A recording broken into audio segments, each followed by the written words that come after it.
सिडकोतील माऊली lawns परिसरात बंदुकीचा धाक दाखवून भर दिवसा एका सराफी दुकानावर दरोडा पडल्याची घटना घडली आहे।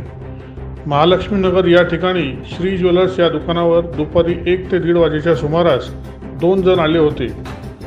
श्री ज्वेलर्स या दुकानाचे मालक घोडके व त्यांच्या पत्नी हे दुकानात बसलेले असताना 2 अज्ञात इसम तोंडाला रुमाल बांधून दुकानात शिरले। त्यांनी घोडके यांना बंदुकीचा धाक दाखवत लाखो रुपयांचा सोन्याचा ऐवज लुटून दुचाकीवर ते पसार झाले। भर दिवसा रहदारीच्या ठिकाणी दरोडा पडल्याने सिडको परिसरात एकच खळबळ उडाली होती।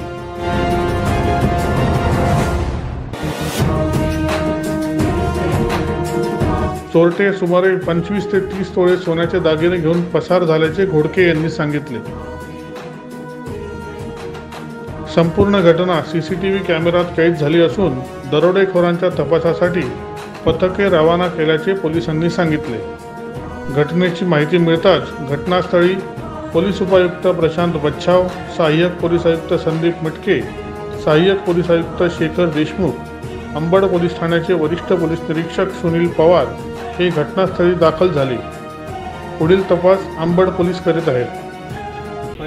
1:45-50 टायमिंग होता दुपारचा। तर तेव्हा अचानक एक जण आला, त्याने पिस्तूल काढली, त्याच्या पाठीमागे लगेच दुसरा आला सेकंदाच्या अंतरावर आणि मग त्याने एकाने पिस्तूल काढली आणि माझ्या अंगावर रोखली आणि दुसरा जो आला तो मध्ये लगेच काउंटरच्या मध्ये आला आणि त्याने सगळे ट्रेचा माल काढायला सुरुवात केली। त्याने ट्रेचा माल गोणीत भरत होता तो आणि दुसऱ्याने मला पिस्तूल रोखून बसून ठेवले एका ठिकाणी। तुम्हाला काही मारहाण वगैरे केली का त्यांनी? मारहाण वगैरे काहीच नाही केली, फक्त तो पिस्तूल रोखून उभा होता माझ्यावर आणि दुसरा जण ते काढत ते मधून माल काढत होता।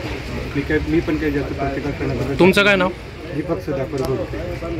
बसलेली होती मी, हे पण दुकानात होते, मी पण दुकानात होती।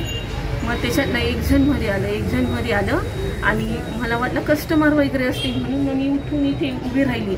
बघितलं तर बाहेर पण अजून एक जण होतं, दोघांच्या तोंडाला मास्क बांधलेलं होतं। मग माझ्या लगेच लक्षात आलं मास्क घालून कधी कोणी सोनाराच्या दुकानात एंट्री करतं म्हणजे काहीतरी हे आहे। तोपर्यंत माझ्या डोक्यात आलं, तोपर्यंत त्याने त्यांच्यावर बंदूक रोखली आणि म्हणे तुम्ही बिलकुल चूक उभं राहायचं, बिलकुल कुठेच हालचाल करायची नाही, बाहेर बघायचं पण नाही, कोणाला बोलवायचं पण नाही, कोणते बटणं दाबायचे पण नाही म्हणे।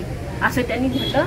यांना एका ठिकाणी बसवलं आणि म्हणे तुम्ही काहीच करायचं नाही आणि एक जण मध्ये गेलं। जेवढं पण सामान होतं ना दुकानातलं सर्व त्यांनी काढून घेऊन गेले। तुमचं नाव काय? मनीषा घोडके।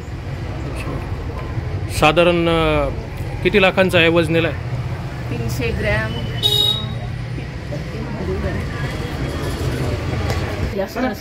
किती? 300 ग्रॅम। आज नाशिक शहरातील अंबड पोलीस हद्दीतील महालक्ष्मी नगर येथील श्री ज्वेलर्स या दुकानात 2 इसमांनी हातात पिस्तूल घेऊन प्रवेश केला आणि धाक दाखवून त्यांनी दुकानातील शो असलेलं म्हणजे आता दुकानात असलेलं जवळपास 20-25 तोळे सोनं घेऊन पसार झाले। मोटरसायकल एक 50 मीटर लांब लावलेली होती। तर टोटल एक जण तिथे थांबला, 2 जण दुकानात आले, त्यांनी धाक दाखवून 20-25 तोळे सोनं घेऊन पळून गेले। सदरबाबत गुन्हा दाखल करण्याचं काम चालू आहे। तपासकामी क्राईमची त्याचबरोबर पोलीस स्टेशनची टीम तपाससाठी रवाना करण्यात आलेले आहेत। तर त्यांनी काही रेकी केली होती का पहिले, काय समोर आलंय का? ते सीसी फुटेजेसवरून तसं वाटतंय, कारण घटनेच्या आधीच्या याच्यावरून ते रेकी केलेली आहे असं दिसतंय। ते बुलेट गाडीवर आले होते ते लूटमार करायला?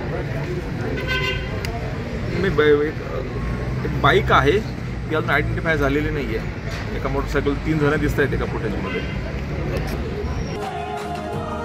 दैनिक भ्रमरसाठी प्रतिनिधी प्रशांत निरंतर, नवीन नाशिक।